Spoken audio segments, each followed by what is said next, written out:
नमस्कार दोस्तों, स्वागत है आप लोगों का आज की वीडियो में।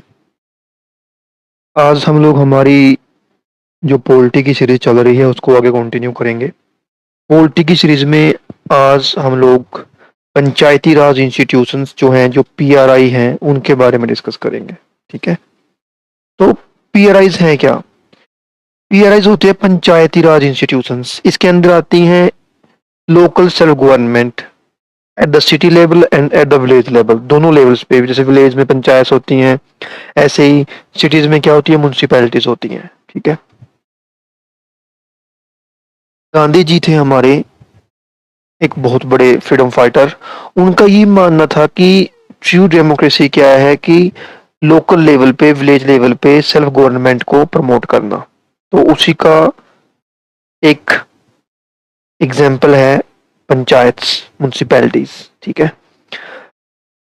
पहले जब इंडिया आज़ाद हुआ था तो इंडिया में डिफरेंट डिफरेंट स्टेट्स में पंचायत के इंस्टीट्यूशन, जो पंचायती इंस्टीट्यूशंस हैं, इनके इलेक्शन होते थे। फिर इसके लिए 1992 में अमेंडमेंट आई, पंचायत के लिए 73rd अमेंडमेंट आई, और जो म्यूनसिपैलिटीज हैं उनके लिए 74th अमेंडमेंट आई। या इससे पहले इलेक्शन नहीं हो रहे थे? हो रहे थे। तो फिर अमेंडमेंट क्यों लेकर आए? पहले इन दोनों अमेंडमेंट से पहले क्या था, 1992 से पहले क्या था, इलेक्शन तब भी थे, पंचायत तब भी थी, लेकिन तब एक दिक्कत थी छोटी सी। वो दिक्कत क्या थी? जो ये पंचायत थी, इनके इलेक्शन कब होने हैं, कब करवाने हैं, कैसे करवाने हैं, ये सब कुछ स्टेट्स की विम्स एंड फैंसीज पे डिपेंड करता था। मतलब स्टेट अपनी मर्जी से कभी इलेक्शन करवा देते थे, कभी इलेक्शन नहीं करवाते थे। किसी एक स्टेट ने इलेक्शन करवा दिए जी, कोई दूसरी स्टेट इलेक्शन नहीं करवा रही है।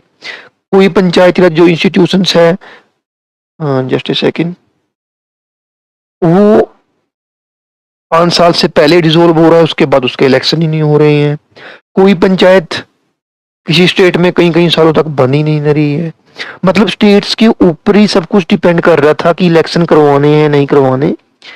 उस सब चीजों को, उस प्रॉब्लम को दूर करने के लिए फिर ये 74th और 73rd अमेंडमेंट लेके आई गवर्नमेंट। इसके बाद सभी स्टेट्स पे कंपलसरी हो गया कि उनको 5 साल के बाद इलेक्शन करवाने ही करवाने हैं। ठीक है? तो फिर ये जो इलेक्शन थे, ये 5 साल के बाद होने लगे। अब भी जो स्टेट्स हैं वो लूप होल्स निकाल लेती हैं बहुत सारे इलेक्शंस को डिले करने के, और लोग अब बढ़ चढ़कर भाग भी लेते हैं। जैसे कि अब पंजाब में पंचायती राज इंस्टीट्यूशन, पंचायत के इलेक्शन होने वाले हैं, तो उसके लिए आप देख सकते हो इंस्टा पे या फिर सोशल मीडिया पे कितना हंगामा चल रहा है। तो मतलब बहुत लोग लोकल लेवल पे इन चीजों को, इन चीजों में पार्टिसिपेट कर रहे हैं। ठीक है? सो अब थोड़ा सा इसके बारे में पढ़ लेते हैं। पढ़ने से पहले थोड़ा सा मैं आपको इसकी प्रॉब्लम भी बता देता हूँ, वो भी पहले ही बता देता हूँ, फिर हम इसको पढ़ लेंगे। ठीक है? पंचायती राज इंस्टीट्यूशंस जो गवर्नमेंट लेके आई थी लोकल लेवल पे, वो इतने सक्सेसफुल नहीं हो पाए। सक्सेसफुल क्यों नहीं हो पाए? बहुत सारी प्रॉब्लम है। जैसे कि फर्स्ट प्रॉब्लम अगर मैं आपको बताऊं क्या है, कि इन लोगों के पास, पंचायत के पास फाइनेंशियल सपोर्ट नहीं होती। मतलब फाइनेंस नहीं होता, पैसे नहीं होते इन लोगों के पास।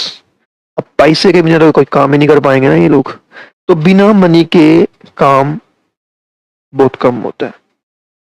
इनके पास ऐसा स्ट्रक्चर होना चाहिए कि इनको अपने आप अपना जो पैसा है किसी भी चीज में बनाने के लिए, लगाने के लिए, ये अपने आप ही बना सके, जनरेट कर सके। दूसरा, फंक्शनरीज। मतलब कि इन पंचायत के पास फंक्शनरीज नहीं है, ऑफिसर्स नहीं है अच्छे स्किल वाले, जो एक डायरेक्शन दे पाए पंचायत को। ठीक है जी?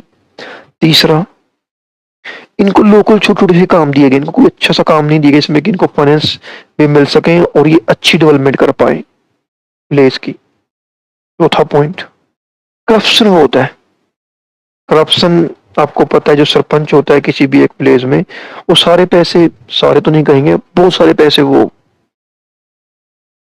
बस ले लेता है। समझाओ आप लोग। जैसे कि एमएलए की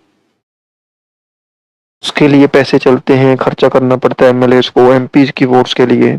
ऐसे ही पंचायत के लिए इलेक्शन होते हैं तो ये भी लोग बहुत खर्चा कर देते हैं। अब खर्चा स्टार्टिंग में लोग खा रहे हैं इनसे ले लेके, कोई जलेबी बना रहा है, कोई पकोड़े बना रहा है, कोई लड्डू दे रहा है, कोई कुछ बांट रहा है।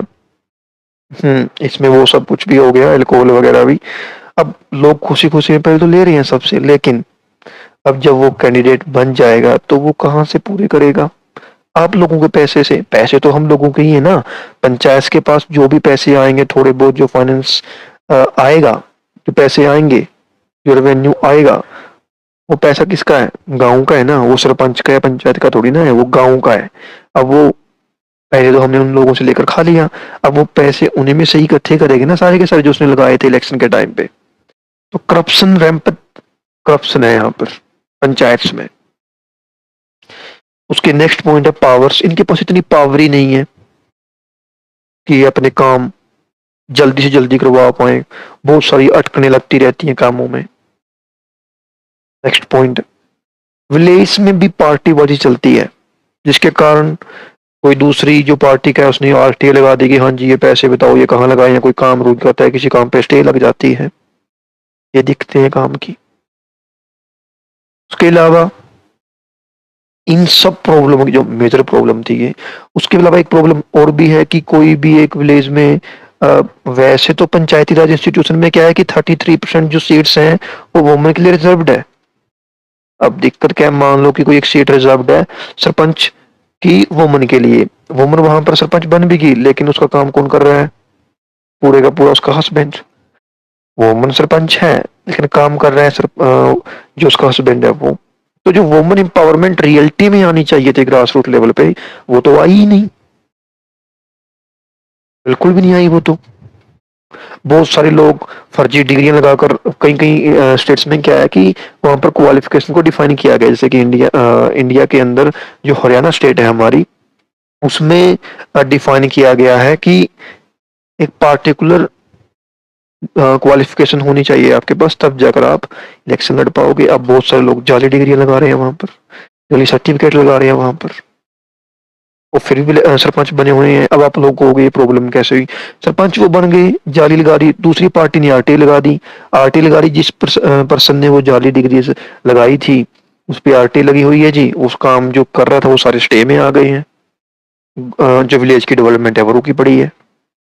सो अभी तो मैंने आपको ये मोटी मोटी प्रॉब्लम बताई है, प्रॉब्लम बहुत है, जितना मर्जी आपको बताता चलूंगा ये बढ़ती चलेंगी। सो इतनी सारी प्रॉब्लमों से जो पंचायती राज इंस्टीट्यूशंस हैं ये जूझ रहे हैं।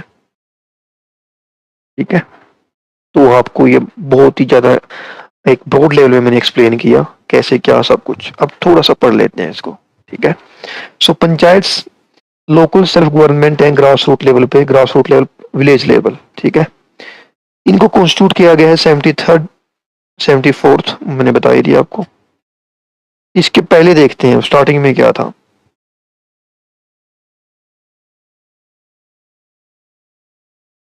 अ, कुछ कमेटीज थी इसमें, देखते हैं। देखो, in Jan 1957 the government of India appointed a committee to examine the working of the CDP community development programme, जो 1952 में आया था, and national extension service 1953, and to suggest measures for their better working.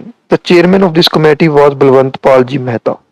It was uh, it was as per the recommendation of this committee that Panchayati Raj institutions came up in India post independence. ठीक है जी। राजस्थान पहली state थी India में जिसने पंचायती Raj institution को बनाया था। Scheme was inaugurated by the PM on October 2nd 1952। October 2nd क्या होता है? महात्मा गांधी जी का बर्थडे। और उनका सपना क्या था? ग्रास रूट लेवल पे डेमोक्रेसी को लेके आना in Nagaur district. Next was Andhra Pradesh which to adopted the system in 1959। उसके बाद धीरे धीरे बाकी स्टेट्स ने भी ये सिस्टम अडॉप्ट कर लिया था, लेकिन कॉन्स्टिट्यूशनलाइज कब हुआ था ये? मतलब कि कॉन्स्टिट्यूशन में इसको कब दर्ज किया गया था? 2 अमेंडमेंट हुई थी, 73rd 74th कब हुई थी वो? 1992 में। इसके बाद दिसंबर 77 जनता गवर्नमेंट ने अपॉइंट की एक कमेटी पंचायती राज इंस्टीट्यूशंस पे under the chairmanship of Ashok Mehta, revive and strengthen the declining पीआरआईज in India, क्योंकि उस टाइम पे कॉन्स्टिट्यूशन में ये नहीं थे, तो बहुत सारी स्टेट्स इनको इलेक्शन ही नहीं करवा रही थी इनके, जिसके कारण जो पीआरआईज थे, जो पंचायती राज इंस्टीट्यूशंस थे, वो डिक्लाइन कर रहे थे। उसके बाद committee on administrative arrangement for rural development and poverty alleviation programmes under the chairmanship of V K. Rao was appointed by the planning committee in 1985। Ashok Mehta committee होगी, वी.के. राव कमेटी होगी, ये किससे रिलेटेड है? ऐसे क्वेश्चन बनता है पंचायती राज इंस्टीट्यूशन से। In 86, Rajiv Gandhi government appointed a committee on revitalization of Panchayati Raj institutions for democracy and development under the chairmanship of L.M. Singhvi। तीसरी committee L.M. Singhvi, VK. Rao, Ashok Mehta, किससे रिलेटेड है? पंचायती राज से। उसके बाद आती है जी 73rd कॉन्स्टिट्यूशनल अमेंडमेंट एक्ट 1992। इसने new part add किया, पार्ट 9 कॉन्स्टिट्यूशन के अंदर, जिसको पंचायत कहा गया। प्रोविजंस आर्टिकल कौन से थे? 243 से लेकर 243 तक। एक 11 शेड्यूल भी बनाया गया था, देखो याद रखना है। पार्ट 9 है पंचायत के लिए, शेड्यूल कौन सा है? 12 शेड्यूल है कॉन्स्टिट्यूशन में टोटल। करवाता हूँ आपको मैं ये भी किसी दिन, आई थिंक हमने एक में पढ़े हुए भी, बाकी दोबारा करवा देता हूँ आपको मैं किसी दिन। तो 11वां शेड्यूल किससे रिलेट करता है जी? पंचायत से। ठीक है जी। 29 टोटल फंक्शन दिए गए हैं पंचायत को। और इसके अलावा नेक्स्ट देखते हैं। The amendment created a constitutional institution known as ग्राम सभा। विलेज के अंदर जो भी लोग वोटिंग दे सकते हैं उनको हम ग्राम सभा कहते हैं। The body at the village level comprising of all the registered voters in the village within the area of the panchayats. The 73rd Constitutional Amendment Act provides for three-tier system of panchayati raj institutions in every state, village, intermediate and district level। तीनों जगह हमने system बना दिया। Block समिति हो गया आपका ऐसे। The members of panchayat shall be directly elected by the people। People elect करते हैं। पंजाब में आप लोग देख रहे होंगे अभी इलेक्शन होने वाले, चल रहे हैं इलेक्शन, अभी होने वाले हैं, डेट फिक्स हुई है, आई थिंक 15 है। तो वहां पर क्या है, मेंबर के लिए इलेक्शन होंगे, उसके बाद सरपंच के लिए भी साथ में इलेक्शन होंगे। ये तो है नहीं कि मेंबर्स हम इलेक्ट कर रहे हैं, सरपंच वो मेंबर ही इलेक्ट कर रहे हैं, ऐसा नहीं है। दोनों के लिए इलेक्शन हो रहे हैं, मेंबर्स के लिए भी पंचायत में और सरपंच के लिए भी। अब आप लोग कहोगे कि सर्वसम्मति क्या होती है? फिर ये सर्वसम्मति होती है जब विलेज में सारे लोग मिलकर किसी एक बंदे को कह दें कि हम इसको सरपंच या मेंबर बना रहे हैं, फिर वहां पर सिर्फ वही बंदा नॉमिनेशन फिल करता है, कोई और पर्सन नॉमिनेशन फिल नहीं करता। नॉमिनेशन उसको फिर भी फिल करना पड़ेगा, सर्वसम्मति भी कर ली बेशक आपने, बट ये होगा फिर एक ही बंदा नॉमिनेशन फिल करेगा। अगर एक ही बंदा इलेक्शन में नॉमिनेशन फिल कर रहा है तो फिर इलेक्शन किस चीज के होंगे? होंगे ही नहीं ना। उसे कहते हैं हम सर्वसम्मति से सरपंच को इलेक्ट कर लेना, मेंबर्स को इलेक्ट कर लेना, जो कि आप देख रहे होंगे टीवीज में। इसके अलावा the members of panchayat shall be directly elected by the people. Further the chairperson of panchayat at the intermediate and district levels shall be elected indirectly. जो इंटरमीडिएट और डिस्ट्रिक्ट लेवल होगा वो इनडायरेक्टली करेंगे members he. However, the chairperson of a panchayat at the village level shall be elected in such manner as the state legislature determines। Election होते हैं पंजाब हरियाणा में तो सरपंच के। Normal term of panchayat at every level shall be 5 years। जैसे कि MLA की, MP की term Lok Sabha वालों की क्या होती है? 5 साल। वैसे ही पंचायत की टर्म क्या होती है? 5 साल। The dissolution can also take place before the expiry of the term of the panchayat. Rest elections must be held before the expiry of the incumbent panchayat, and if there is dissolution then before the expiration of the 6 months। 6 महीने के अंदर अंदर जी आप election करवा दो। The superintendent's direction and control of the preparation of the electoral rolls and the conduct of all elections to panchayat shall be vested in the state election commission। हमने discuss किया था एक दिन ये, अगर आपको याद हो कि इलेक्शन कमीशन ऑफ इंडिया होता है, वो कौन से इलेक्शन कराता है? वो प्रेसिडेंट के हो गए, वाइस प्रेसिडेंट के हो गए, एमपीज के हो गए जो लोकसभा वाले होते हैं, या फिर आपके जी एमएलए के हो गए। ये सब कौन करवा रहा है? Election commission of India. लेकिन जो पंचायत के इलेक्शन होंगे वो इलेक्शन कमीशन ऑफ इंडिया नहीं करवाएगा, वो करवाएगा स्टेट इलेक्शन कमीशन। ये आपको याद रखना है। नेक्स्ट मिनिमम एज आएगा यहाँ पर, sorry, the minimum age to contest election at the panchayat level is 21 years। Lok Sabha में कितनी होती है जी? 25 years। राज्यसभा में कितनी होती है जी? 30 years। ठीक है।